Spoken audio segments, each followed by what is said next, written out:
YouTube.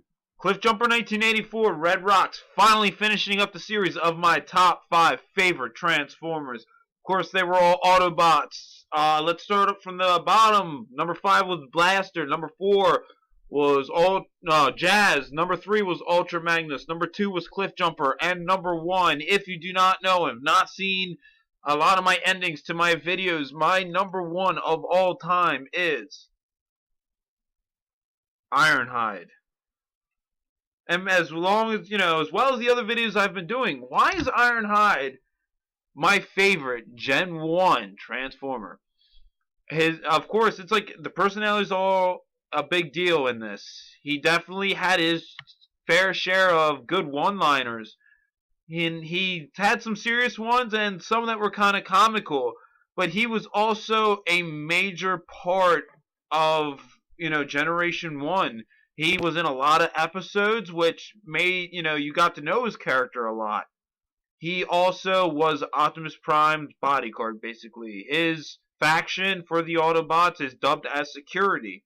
He has taken a few hits for Optimus Prime, notably, what episode was that? He was running up the there was like a golden temple, and Starscream had the gun, and they were using a crystal out of the temple, and and I don't know, I'm sure they didn't, maybe did they use the gun? And Ironhide ran in front of Prime, and he took that shot. Optimus, old buddy, this is what separates the Autobots from the robot chickens. Ain't no one calling me a robot chicken. He was probably one of the two best defensive guys you had as the original 16 Autobots, the other one being Trailbreaker. But he was more physical, as Trailbreaker defensively was more technological, with what other weapons he had and stuff. He just, seemed like he was always there. And it's really hard to explain. He was depicted as, a 72 GMC van is what he was molded after. Well, that was the big thing about Transformers with me, is me being a mechanic, that most of the original Autobots were based off of actual vehicles that existed. It was really, really, I'm saying, when I look back, and of course, I seen the movie as a kid, but when I look back, when I really started getting back into Transformers again, and rewatching the movie and seeing Ironhide perish, especially next to, Ratchet, Brawn, and Silver Streak, Blue Streak, whatever you would really want to call them, it's like, wait.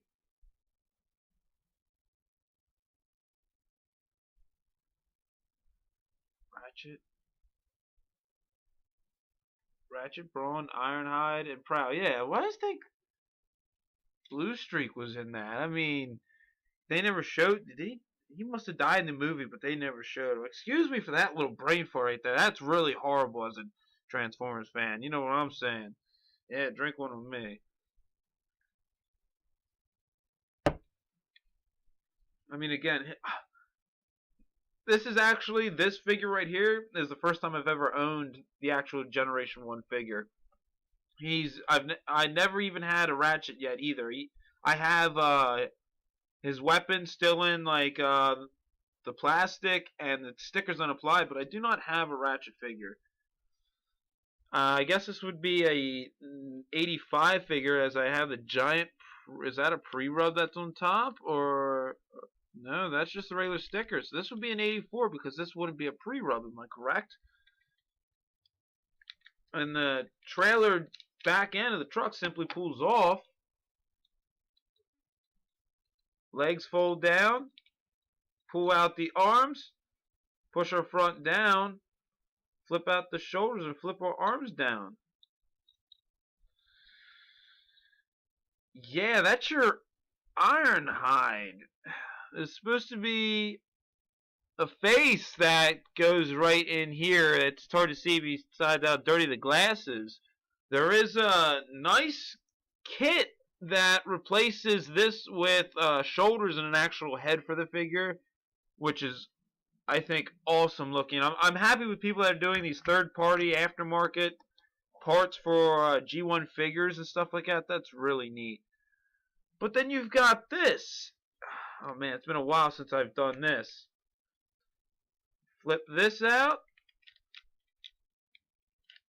And this flips out right here. And they're tracks basically. And it's kind of, in sense, like, yeah, this folds down. This flips up.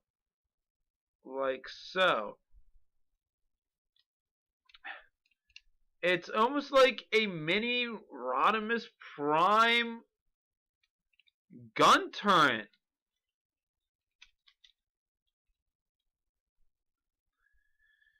And it's kind of, you know, if you don't know, Transformers were actually a toy line before they were a cartoon called Diaclone. And there was, I do not have any of these missiles, but you put a little spring-loaded plastic missile in here, and this button on top here will fire it.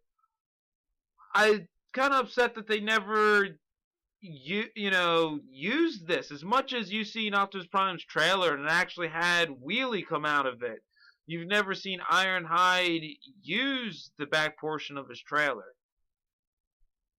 I just thought it would have been something kind of cool as looking back on the series.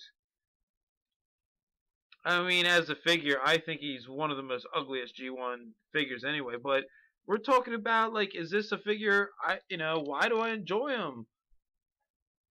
He was just a big faction of the Autobots. They needed him. He was of the Warriors stance. A lot of the Microbots, you know, besides Brawn and a little bit maybe of Windcharger, weren't of fighting nature as, say, you know, of course, Optimus Prime, Ironhide, Prowl, you know, more the you know, bigger guys, as to where most of the Decepticons were all warriors at the time, which was a big you know, should say it's a positive thing. What's the word I'm looking for? It wasn't exactly the biggest thing that the Autobots had going for them at the time.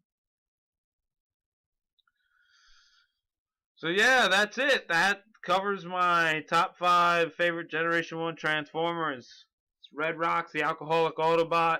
Yeah, appreciate you watching it. I'm going to throw the links down below for the other 5. Thanks for watching, and drink one on me. Subscribe!